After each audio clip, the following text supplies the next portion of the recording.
Meigs County dealing with some serious issues there because the Shade River is well out of its banks. Our Bob Aaron's up there already sending us some pictures of numerous road closures there in Meigs County. And also through Lawrence County, Ohio, you've got the Sims Creek at Ade that's having some issues right now, some high water concerns there. Also through southern Gallia County in Ohio, that flooding warning goes until about dinner time today. But also have river flood warnings up through Parkersburg and down through Ravenswood. The Ohio River is under a flood warning because it is rising very quickly, and it's not expected to crest until Friday. We're going to get more into the river levels there here and the full weather here within 15 minutes. River flood warning along the Scioto River due to some backwater issues, so definitely want to pay attention to that. West of the Ohio River, some serious flooding concerns there as we go through the rest of the week. Into this evening, 50s. Again, we'll see overall much cooler weather than yesterday. Scattered showers, maybe even some rumbles of thunder as well. Could even see some pea-sized hail out of some of those thunderstorms. Coming up just a bit, we'll discuss the flood threat for the Ohio River. Weather alert for that. We'll also talk about how long this colder air is going to last. Coming up in just a bit. All right, Brandon, we'll see you in just a few minutes. And now we continue to look at this storm damage as thousands are without power in West Virginia, also in Kentucky and Ohio. Eyewitness News reporter Hannah Klein joins us live now in Kanawha County. Hannah, how are the conditions out there where you are? Yeah, Jennifer, we're at Garrison Avenue, and as you can see behind me, a billboard has just completely taken over this entire building. So a lot of damage over in Canal City. Now, I'm telling you now that people are not only dealing with power outages, they're also dealing with cell phone service, and they're telling us this is due to a lot of those towers going down. I had the chance to speak to AEP earlier, and they told me that 2,200 boots are on the ground trying to restore those services. Now, if you're having issues with your cell phone service, do not worry, as many are also dealing with the same issue.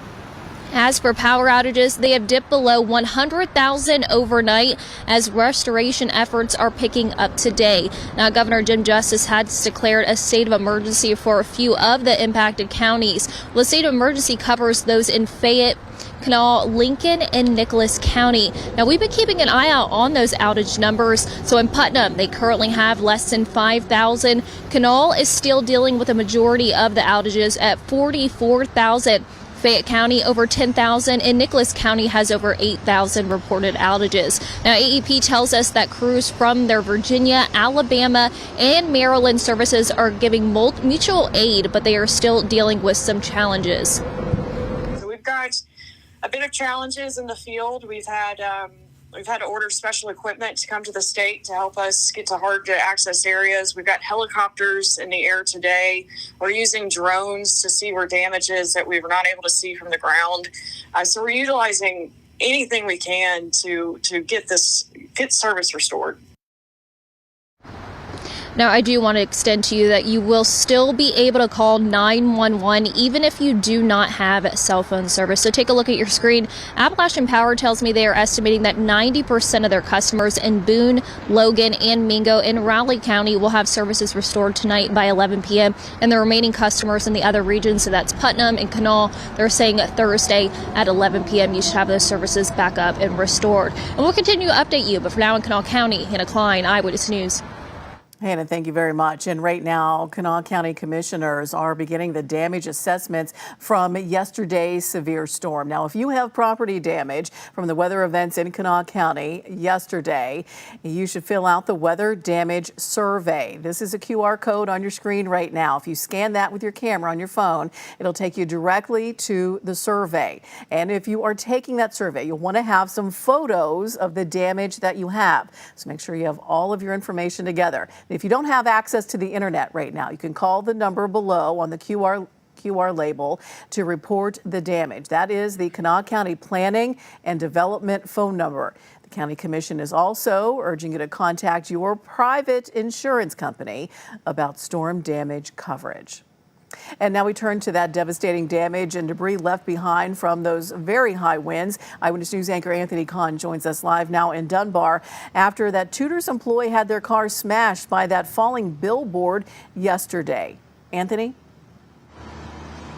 Yeah, Jennifer, quite the active scene here still in Dunbar, and quite the spectacle, too. A lot of people have been coming by, taking photos of the damage. I even spoke with a former Tudor's employee that told me she was so shocked to see what happened here in this parking lot. And a lot of progress is being made as work continues outside the Tudor's and Geno's here in Dunbar. And they've brought in a couple of cranes, as you can see. They're beginning to pile all of that metal together and begin to lift it out of the area. And a big difference from how it looked yesterday with that employee's car being crushed by the pole as it fell.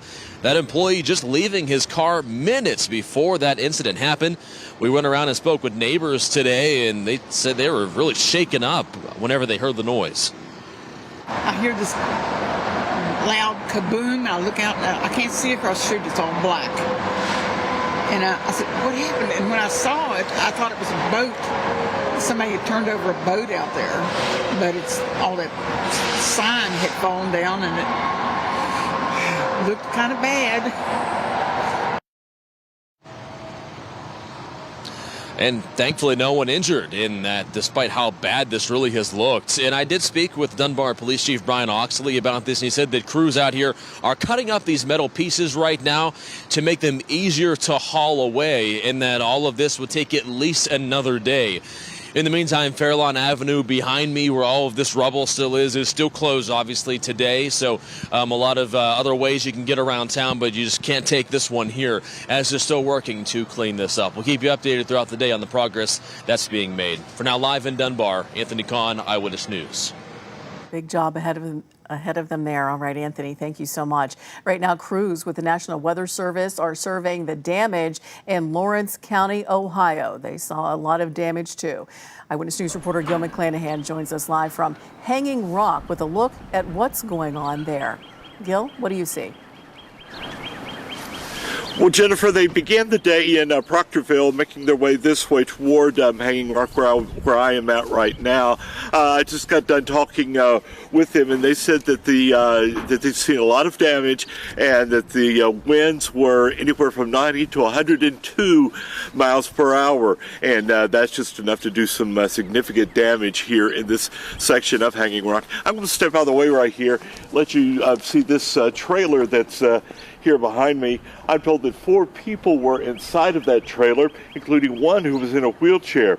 I'm told that they were hunkered down in the living room, and while they were hunkered down, the wind literally lifted the trailer and off its foundation, and then it came crashing. You can see that it is filled up a little bit, because all they've had in 25 years these people have lived here. All they've had is just minor flooding injuries, and that's why they built this little porch area here. But it's just remarkable that everybody's okay, and there were no injuries to report there. But they do say that this is a good thing in all this, is that people are stopping by, asking if they need anything, if they need any help, just checking, see if they're okay. You'll hear from this family tonight on Eyewitness News. Live in Lawrence County, Ohio, Gil McClanahan, Eyewitness News. Gil, thanks a lot for showing us that. And other parts of Ohio were hit hard too, with wind and flooding as well. And take a look at the damage done to the Proctorville Volunteer Fire Department.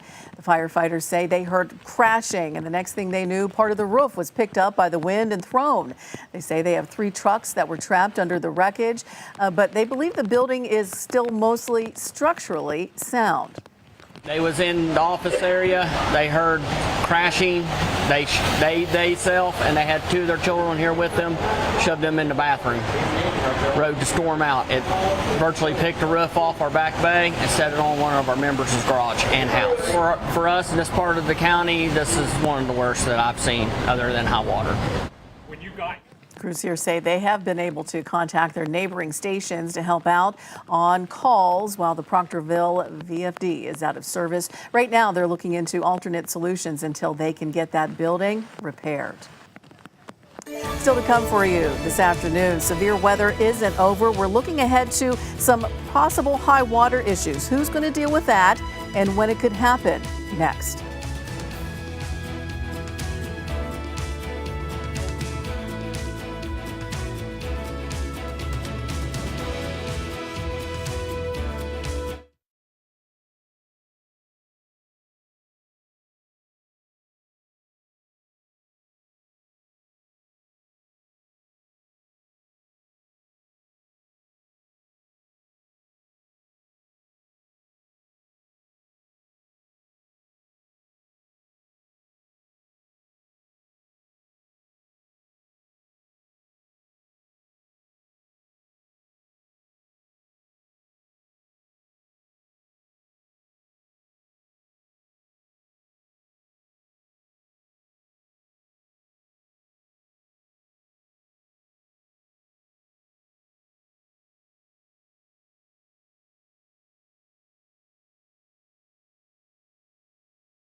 Welcome back into Eyewitness News here at noon. I want to get you a live look at the radar and satellite. Way quieter than what we saw at this time yesterday. We do have a lot of clouds overhead, but we are seeing a little bit of clearing back to the west. So a few peaks of sunshine over towards Portsmouth, Ohio, and as you head down over towards Huntington, towards the tri-state area. But you pull this out, you can see this area of low pressure, this big swirl up towards Chicago.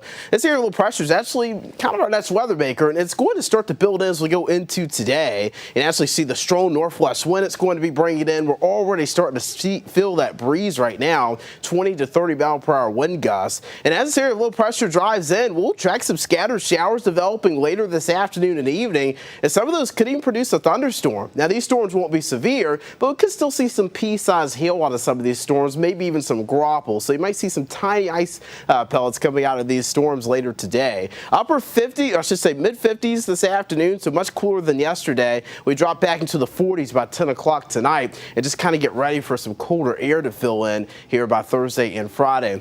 Here's a look at Futurecast. We had a few showers this morning east and along of Route 19. Those are shifting off to the east. Here comes those scattered showers and even some rumbles of thunder developing later this afternoon. These will continue through the evening. Now, the radars, the Futurecast is kind of showing some heavier downpours here. I think this is the radar picking up on some of those ice particles up high. So we call this bright banding. Again, the radar picks up on some of the colder ice pellets up high, and it makes the reflectivity look higher than what it is. But that's likely maybe some small hail or graupel getting down to the ground this evening. That continues really overnight tonight. Now, as we go into tomorrow morning, we'll see some rain, likely mixing in with some sleet, possibly a few snowflakes tomorrow morning. So kind of a messy morning commute. Much colder, too. We're in the 30s tomorrow morning. And then during the afternoon, that snow, sleet, rain mix will start to transition over to mainly just rain by the afternoon here. As we go into the eastern mountains, though, they're likely going to see some accumulating snow there. And it's a very similar setup for tomorrow.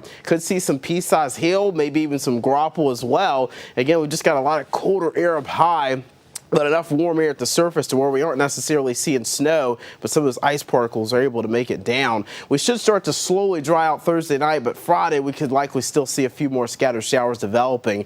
We do have some flooding in Ohio this morning. Really this afternoon we're continuing to deal with this. This is from our Bob Aaron. He's going to have a report on the Ohio River and how officials are preparing for likely some moderate to even major flooding later this week along the Ohio River. So that's why we have a weather alert in place for Friday and Saturday. The weather not necessarily done here yet, folks. We've got flooding likely along the Ohio River. The river levels will likely peak or crest, as many here, as we go into Friday. And then we should start to see the levels drop through the weekend, but you'll still want to keep an eye on those river levels, especially if you live around the Ohio River. Now, again, we saw 2 to 4 inches of rain north of our region. So southeast Ohio up through Pittsburgh, just a serious amount of rain there. All that rain and all that water working its way downstream into the Ohio is going to allow the Ohio River to exceed flood stage in many locations here, especially as you get north of Point Pleasant. That's where we expect the worst flooding to be. So river levels don't crest until Friday. Right now, the Ohio River in Parkersburg is already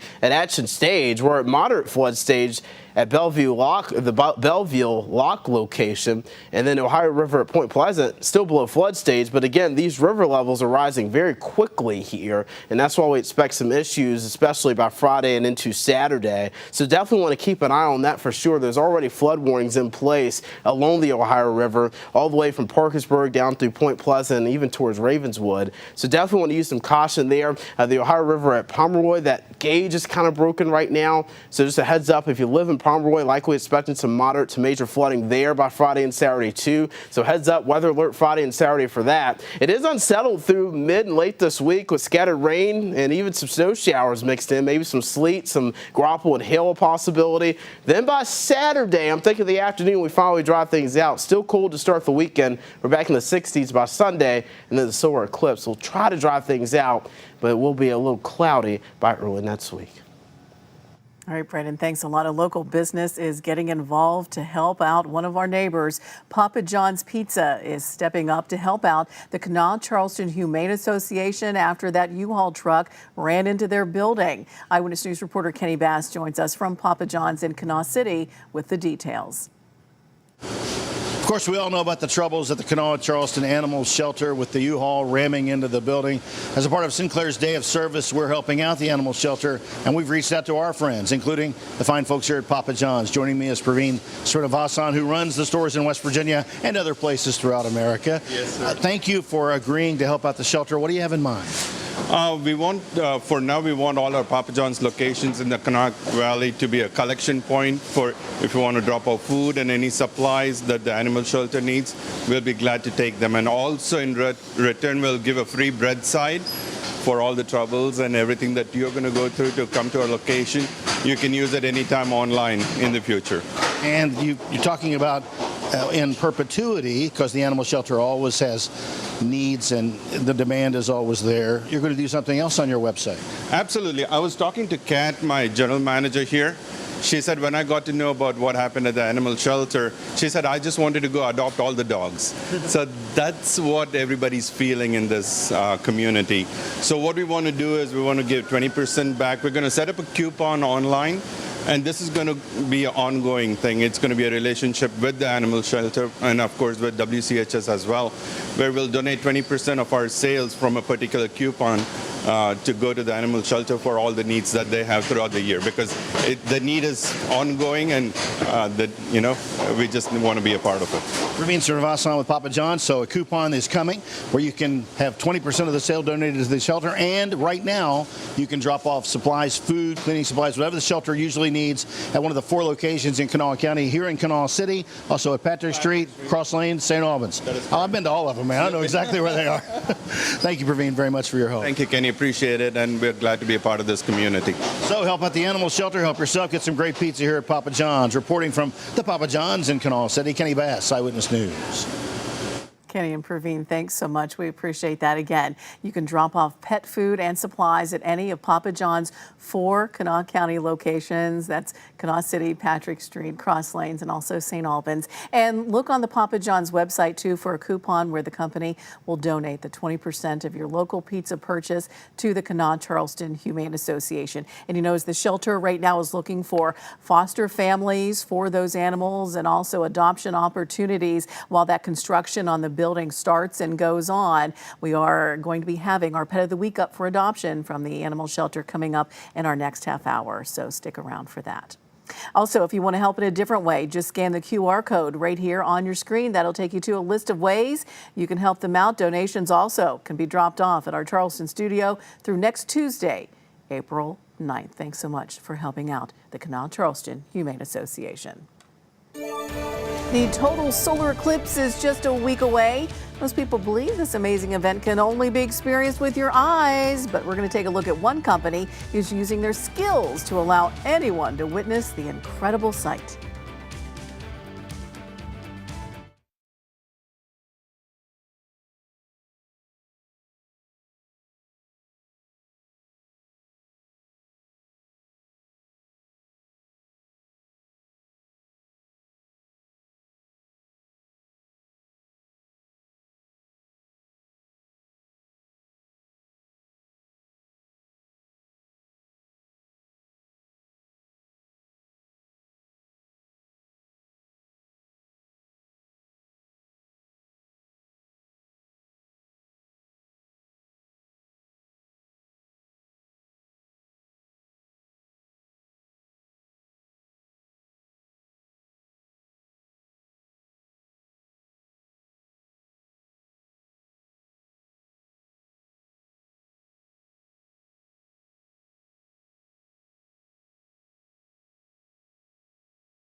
A new study finds about 1 in every 10 people who use Adderall are affected by the ongoing shortage. The FDA said last summer the increase in demand and manufacturing delays are contributing to the shortage. Data from health platform Truvita given to CNN shows the prescription rate for Adderall and similar drugs for ADHD fell about 11% from October of 2022 to February of last year. The Food and Drug Administration signing off now on a first prescription digital treatment for depression. It's a smartphone app for people who get a diagnosis of major depressive disorder. It's called Rejoin, Rejoyn. That's going to be a 6-week prescription-only regimen, and it's to be used with other medications. Researchers have preliminary data that it may help stimulate parts of the brain responsible for antidepressant effects. It's not clear whether insurance will cover the cost. In just 5 days now, the moon's going to be soaking up the sun, pretty much all of it too, over a wide swath of North America. The solar eclipse is almost upon us, and ABC's Danny New has the details on how people are witnessing it. A little more. There it is. To take in the solar eclipse this Monday, many folks with sight will grab their protective glasses. And thanks to the team at Harvard University's Light Sound Project, hundreds of people who are blind will also have a device to help them absorb this rare astronomical wonder. Just because a person can't see doesn't mean they can't do astronomy. Astronomer Allison Barilla first had this idea before the eclipse in 2017. This ability to transform data into sound. She teamed up with her colleague, Wanda Diaz-Merced, who is a blind astronomer, to create a device that could use a light sensor to take in light and then convert that data into sound. Wanda she uses this for her research, and this is how she thinks about data. Well, after successfully using a prototype in 2017, Allison secured grant funding to improve the light sound device for this year's eclipse. Now, when it interprets the light from the eclipse, it will use various instruments to connote the different phases. For example, when the light is at its brightest, the device will play a flute. Because it's kind of a bright, airy instrument. Once the team got hundreds of requests for 2024, they hosted workshops all over the country to enlist volunteers to help them build enough devices. We were trying to build 750, but we actually ended up building 900. Now, light sound devices have been sent to libraries, museums, schools for the blind, and even individuals in their backyard, all ready to turn the sun into a symphony. I'm really happy and excited that we developed a tool that can give access to a group of people that I think is sometimes left out.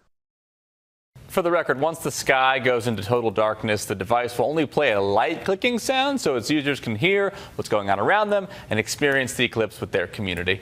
In New York, for ABC News, I'm Danny New. All right, and we will be right back with a look at today's top stories. We're detailing the cleanup process that's starting now after yesterday's severe weather, and also the next couple of weather alert days coming up to be aware of. Don't go away.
Well, today begins the long recovery process for homes and businesses damaged by yesterday's severe storms. And Eyewitness News is following the cleanup efforts.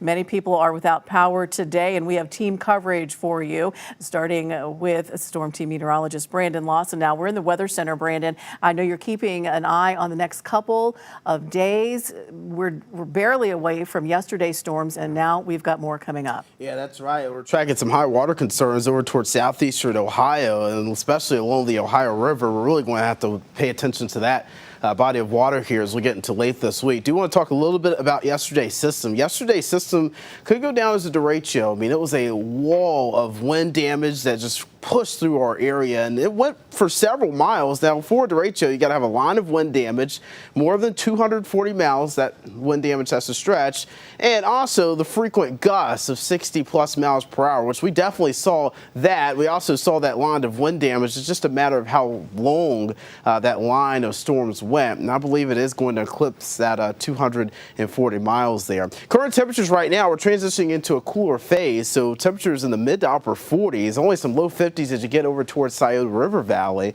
We're also dealing with some high water issues too, some localized high water concerns towards Webster County. Also, as you get towards eastern Braxton County, this flood warning goes until 2:45 this afternoon. I expect the water to recede on some of those roads here as we go through the rest of the afternoon. Also dealing with some flood issues in eastern Meigs County. The Shade River really out of its banks. It's causing a lot of road closures in Meigs County right now. Also dealing with some issues around Sims Creek and Ade, Ohio, over towards Lawrence County, so northern Lawrence County up into Gallia County. We've had some flooding issues there along some of those roads, some road closures there too. So that's another thing we're going to be tracking here, especially along the Ohio River. The Ohio River could cause moderate to major flooding across Parkersburg and also down through Point Pleasant. We're going to be timing that out for you and detailing that coming up here in just a bit. First, radar and satellite right now, showing a few peaks of sun moving through the tri-state right now. We might see some peaks of sun here in Charleston as the day goes on. But overall, it is going to grow unsettled again. We're drier right now, but scattered showers and even some rumbles of thunder will be an issue later this afternoon and evening. Some of those storms could produce some pea-sized hail. They won't be severe, but you could see some of those ice pellets come down to the ground later today. Only mid-50s for high temperatures. So coming up in just a bit, we're going to talk about our next two weather alerts because we are expecting flooding along the Ohio River. I'll let you know when it will peak. We'll also talk about how long this winter blast will last coming up in just a bit. Thanks a lot. And we continue to look at storm damage now as thousands of people are without power in West Virginia, Kentucky, and Ohio. Eyewitness News reporter Hannah Klein joins us now in Kanawha County. Hannah, can you describe the conditions for us right now? And we see some trouble there behind you as well. And Jennifer, we're actually here on Garrison Avenue, where, as you can see behind me, a building has just completely been engulfed by a whole entire billboard that just completely took over the entire building. Now, luckily, nobody was hurt. Now, those buildings are vacant, which is a good thing. Now, people are also dealing with not only those outages, but also issues with their cell phone service as those towers also have gone down. Now, I spoke to AEP earlier, who told me 2,200 boots are on the ground trying to get this area back up and restored.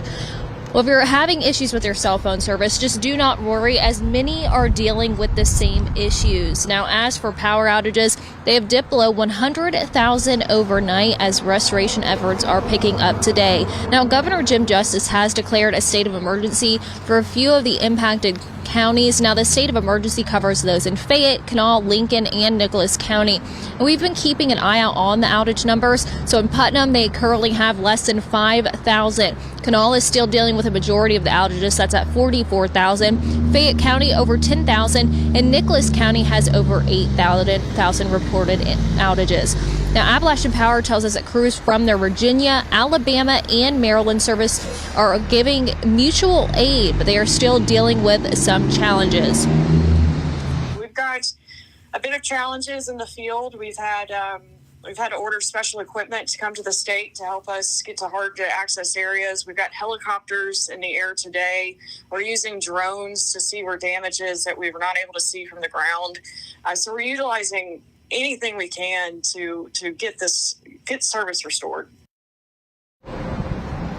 Now, I do want to extend to you that you will still be able to call 911 even if you do not have cell phone service. Now, Appalachian Power tells me they are estimating that 90% of their customers in Boone, Logan, and Mingo and Raleigh County will have services restored tonight by 11 p.m. And those remaining customers in the other regions, so that's Putnam, Kanawha, they'll be restored by Thursday at 11 p.m. And again, we'll keep updating you with this restoration process. But for now, in Kanawha County, Hannah Klein, Eyewitness News.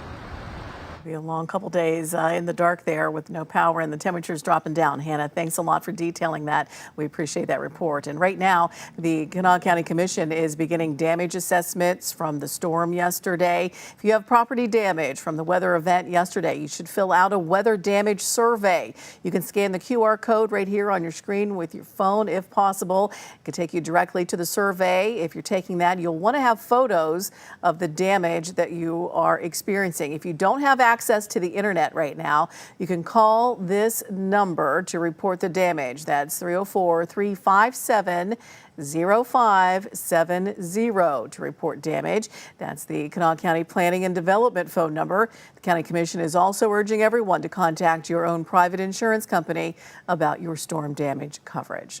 And now we turn to the devastating damage and debris left behind from those very high winds, strong winds yesterday. Eyewitness News anchor Anthony Kahn joins us live from Dunbar, a place, Anthony, where you were yesterday too, and we can still see all of that metal scrap behind you from that billboard that fell yesterday. Yeah, Jennifer, that's right. Still a very active scene right now with workers here working to cut up the pieces from that billboard. They've made some progress already with that big pole yesterday that was there crushing the car, if you remember. That's been removed, and there's still a huge mangled mess of metal right there. I just got done speaking with one of those workers, and he told me it's tricky when they're working to cut these pieces up because it's so just kind of molded into each other the way it fell that they got to be careful not to cut a piece the incorrect way and it could fly back at them. So that's a hazard that they're working to mitigate right now and to try to do this the right way. But it is a big difference from yesterday whenever that employee's car was crushed by that pole. The employee was just leaving his car at the time after a break from working at the restaurant. He just went back into the building, and that's whenever that billboard and pole fell onto his car. We've been out here this morning speaking with neighbors. This really is the talk of the town, right? It was a huge noise that they all heard yesterday, and it was very startling, especially for one woman we spoke with. I hear this loud kaboom. I look out, I can't see across the street. It's all black. And I said, what happened? And when I saw it, I thought it was a boat. Somebody had turned over a boat out there, but it's all that sign had fallen down and it looked kind of bad. And despite how bad it looked and sounded, miraculously nobody was hurt whenever this occurred. And I did speak with Dunbar's Police Chief Brian Oxley, and he said that it is going to be a long process for this as the crews have been cutting up those pieces. And as I said, it's a bit complicated how they're going about cutting them just to make sure that they themselves don't get hurt right now or they worsen the situation, because that building really didn't suffer much, if any, damage right now. It kind of missed everything as it fell into the parking lot there. In the meantime, still a big mess on Fairlawn Avenue. Fairlawn is still closed behind me here as they're working to clean this up. We'll keep you updated as all this work here continues. Live in Dunbar, Anthony Kahn, Eyewitness News. All right, Anthony, thanks so much. And also right now, crews with the National Weather Service are surveying the damage in Lawrence County, Ohio. There's a lot to see there. And Eyewitness News reporter Gil McClanahan is right there checking it out for us too in Hanging Rock with a look at what's happening in that area. Gil? Jen, the people from the National Weather Service tell me that they're going to visit 11 locations in 7 counties in the tri-state area to survey the damage. They say the winds that came through here were anywhere from 90 to 102 miles per hour, and that was enough to leave a path of destruction here in Hanging Rock, where we are at now. I'm going to step out of the way and let you see this trailer that's across the street from me. It usually sits 6 feet above. You can see the porch there because for 25 years the family has lived here. They've only had minor flooding issues before yesterday, but they tell me that they're all hunkered down in the living room and that the wind gust picked up the trailer and just kind of slammed it down 6 feet, and it was off its foundation. And that's pretty much what's left of it now. 4 people were inside, including one person who was actually in a wheelchair, but miraculously nobody was hurt. And there's a path of destruction through here. A lot of people have told me that it's just overwhelming. They don't really know where to begin, and certainly our hearts go out to them. Live here in Hanging Rock, Ohio, Gil McClanahan, Eyewitness News. Well, thanks. We do wish them the best on the road to recovery there and rebuilding.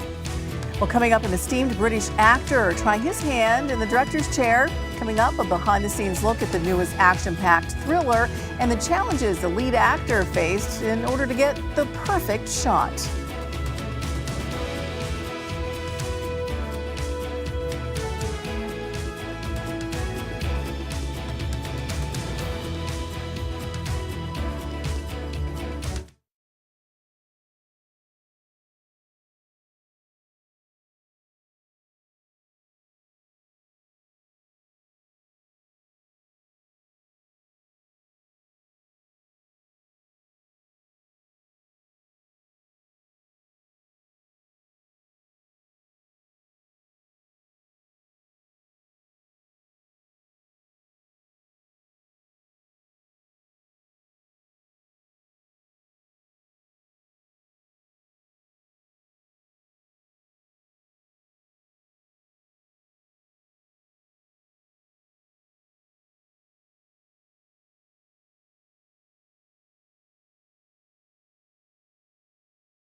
Welcome back into Eyewitness News here at noon. We're transitioning into more of a high water concern as we go into the late portions of this week. Already seeing some flooding in Ohio. This is Old Kiger Church in Gallia County, Ohio. Our Bob Aaron there. You can see at least the base of the church there underwater, and also the parking lot. So obviously some issues there. In Chester, Ohio, up towards Meigs County, the Shade River running out of its banks. That's causing some road closures there too. Our Bob Aaron going to have a full report later today at 5 and 6 on Eyewitness News on how they're preparing officials there for the Ohio River later this evening or later this week and into the weekend, because we're expecting the Ohio River to rise very quickly here over the next few days and likely reach moderate, if not major, flood stage across some locations. We're not even expecting that crest until around Friday. So Friday and into the weekend, river flood warnings in effect there. Also dealing with some backwater issues along the Scioto River. And here's the thing: most of this is from rain that happened north of our area, so towards Pittsburgh, Morgantown, up towards Columbus. 2 to 4+ inches of rainfall yesterday happened there. Still seeing some rain there this morning and into the afternoon, and that's causing a lot of water to flow downstream, and also some of our smaller creeks and streams are out of their banks too, so that's causing them to fill into the Ohio River. So obviously going to be a lot of water issues there. So the Ohio River expected to reach flood stage again late this week and into the weekend, with the worst flooding expected to be north of Point Pleasant. So we do have a weather alert in place for Friday and Saturday as we expect that flooding for the Ohio River. River levels peak on Friday and into into the weekend, we'll start to see those river levels drop. But still through Saturday, we're going to be having to monitor those river levels because they will be pretty high here. We're talking about Point Pleasant, Pomeroy, Ohio, Parkersburg. You definitely want to watch out in those areas. We do expect some of those spots to get inundated with water due to the Ohio River. So the area of low pressure is back to our northwest today. We had that cold front that's passed us. That was the system that caused us all the messy conditions yesterday. But now we've got this area of low pressure, the big swirl up towards Chicago, that's going to move in as we go into this afternoon. It really caused us issues as we go through the rest of this week. That's also bringing some breezy conditions in this afternoon, some colder air. You see a lot of clouds overhead. We'll see a few peaks of sun through the afternoon, but we're expecting scattered showers, maybe even a few rumbles of thunder could be a possibility later this afternoon and evening. These won't be severe, but we could see some pea-sized hail out of some of these storms. So just a heads up later this afternoon and evening, could see a few ice pellets come out of these thunderstorms. And then as we go into the overnight hours, check this out. We get more precipitation, but maybe some rain mixing in with some sleet and snow as we go into tomorrow morning. Temperatures in the 30s, so kind of a messy morning commute for us tomorrow. Most of the accumulating snow will stay east of 19 over towards the eastern mountains through the day tomorrow. And we expect that sleet, snow, rain mix to be more so in the morning, and then during the afternoon it's likely just going to be mainly rain, but we could see maybe some graupel and even some small hail be a concern for tomorrow afternoon and evening too. So just a heads up if you're going to be out and about tomorrow. Same situation, maybe some tiny ice pellets coming out of the clouds there, and then that accumulating snow continues for the eastern mountains. They could see several inches of snow up towards Snowshoe as we go towards the ending portion of this week. Winter storm warnings in effect there. We'll kind of dry out Thursday night, but there are signs that by Friday we could get active again with some more rain and snow showers. So very active when it comes down to the weather. And we also have those weather alerts for Friday and Saturday because the Ohio River is going to be running pretty high, and it's definitely going to be out of its banks, especially as you head over towards Point Pleasant, Parkersburg, Pomeroy, Ohio. Right now in Huntington, not expected to reach flood stage, but it's going to get very close. It could reach action, at least action stage, maybe minor flood stage, so heads up there. Then as we get into Sunday, things start to improve a bit. River levels drop. We're in the 60s, more sun. Early next week will be in the upper 60s with mostly cloudy skies. Brandon, thanks a lot. Dev Patel makes his debut directing with a high-octane thriller. David Daniel has a look at the action-packed Monkey Man. Every day, I've prayed for a way to protect the weak. Dev Patel becomes a full-fledged action hero. The actor wrote and directed the fight-filled Monkey Man and shares the impact the action genre had on him at a young age. Ever since I was a kid, when I watched Bruce Lee through the banister, and he totally took my breath away, and that kind of created my passion for cinema. And then the walls of my box room that I grew up in just slowly got filled with Bruce Lee memorabilia. He explains how long it took to get into fighting shape for the film. I had like 3 months of prep, and that's when I just dove into kind of doing all the choreo and the training. And, you know, I'm quite a skinny, awkward build kind of guy. So I knew I was never gonna, you know, really look like a Marvel superhero, but that's kind of the point, you know. Like, this guy's an everyman, he's truly an underdog. Do you remember me now? The movie's intense choreography proved challenging for the star. To try and hold that amount of choreo in your head whilst wearing all those other hats, that was the most difficult thing. You know, you'd learn, you know, 120 move sequence down, and it's like a dance with 8 men. And then, you know, 2 months later when you finally get to it, you're like, oh my God, you drop a move and you're going to lose a tooth, or, you know, you're going to sprain an ankle or get punched in the ribs. So it was, the stakes were high. Are you ready for a fight? 1, 2, 3. In Hollywood, I'm David Daniel. And stick around. We're back with more for you next right here on Eyewitness News at noon. How you can help the Kanawha Charleston Humane Association.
helping out their neighbors. Papa John's Pizza is stepping up to help out the Kanawha Charleston Humane Association after that U-Haul truck accident that crushed the back portion of their building. Eyewitness News reporter Kenny Bass joins us from Papa John's in Kanawha City with the details. Of course, we all know about the troubles at the Kanawha Charleston Animal Shelter with the U-Haul ramming into the building. As a part of Sinclair's Day of Service, we're helping out the animal shelter, and we've reached out to our friends, including the fine folks here at Papa John's. Joining me is Praveen Srinivasan, who runs the stores in West Virginia and other places throughout America. Yes, sir. Thank you for agreeing to help out the shelter. What do you have in mind? We want, for now, we want all our Papa John's locations in the Kanawha Valley to be a collection point for if you want to drop off food and any supplies that the animal shelter needs. We'll be glad to take them. And also in return, we'll give a free bread side for all the troubles and everything that you're going to go through to come to our location. You can use it anytime online in the future. And you're talking about in perpetuity, because the animal shelter always has needs and the demand is always there. You're going to do something else on your website. Absolutely. I was talking to Kat, my general manager here. She said when I got to know about what happened at the animal shelter, she said, I just wanted to go adopt all the dogs. So that's what everybody's feeling in this community. So what we want to do is we want to give 20% back. We're going to set up a coupon online. And this is going to be an ongoing thing. It's going to be a relationship with the animal shelter and, of course, with WCHS as well, where we'll donate 20% of our sales from a particular coupon to go to the animal shelter for all the needs that they have throughout the year, because the need is ongoing, and we just want to be a part of it. Praveen Srinivasan with Papa John's. So a coupon is coming where you can have 20% of the sale donated to the shelter, and right now you can drop off supplies, food, cleaning supplies, whatever the shelter usually needs at one of the 4 locations in Kanawha County, here in Kanawha City, also at Patrick Street, Cross Lane, St. Albans. I've been to all of them, man. I know exactly where they are. Thank you, Praveen, very much for your help. Thank you, Kenny. Appreciate it, and we're glad to be a part of this community. So help out the animal shelter, help yourself, get some great pizza here at Papa John's. Reporting from the Papa John's in Kanawha City, Kenny Bass, Eyewitness News. All right, Kenny, thanks a lot again. Drop off those pet food supplies at any Papa John's locations in Kanawha County, Kanawha City, Patrick Street, Cross Lanes, and St. Albans. And look for that coupon for the 20% going toward the Kanawha Charleston Humane Association. We're back with more right after this.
The weather pattern staying pretty active here mid to late this week, but our main concern comes Friday and Saturday when the Ohio River is expected to cause some major flooding issues. So we're going to be really watching that. The river level forecast just came out from the National Weather Service for Pomeroy.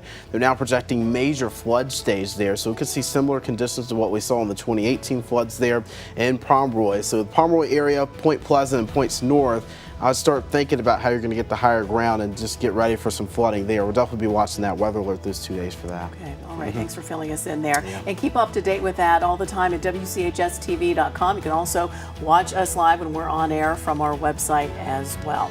And our next newscast is right here at 5 o'clock today. And Stacey Bell now has some money-saving deals on compression socks in today's America's Steals and Deals. The following segment is sponsored by Naki. I'm going to tell you about something that you need, but you may not even realize you need it. Compression socks. I travel a lot, and so I keep these in all of my carry-on bags, so I have them at all times. They really are helpful for just maintain your overall health, because the heart is working so hard to pump blood throughout your body, and when it goes down to your feet, that's easy. But it's getting it to come back up because it's working against gravity. That is the challenge, and that's where these compression socks come in handy. Dr. Siegel, a doctor of course, created these, and so he just put a lot of extra care and thought into these. They're antimicrobial, they have silver ion, and they have this extra cushioning. I just got these, and I really like the purple, the lavender, because that's my favorite color. But the other thing is they're compression, but they also are really good stretchy, so it's not that compression that's painful. These are at such a great deal. You could buy one and give them to anybody in your family or even some of your friends. You're getting up to 20% off of Dr. Siegel's compression socks. He really did put a lot of thought into these, so you want to head over to asadeals.com for this exclusive offer.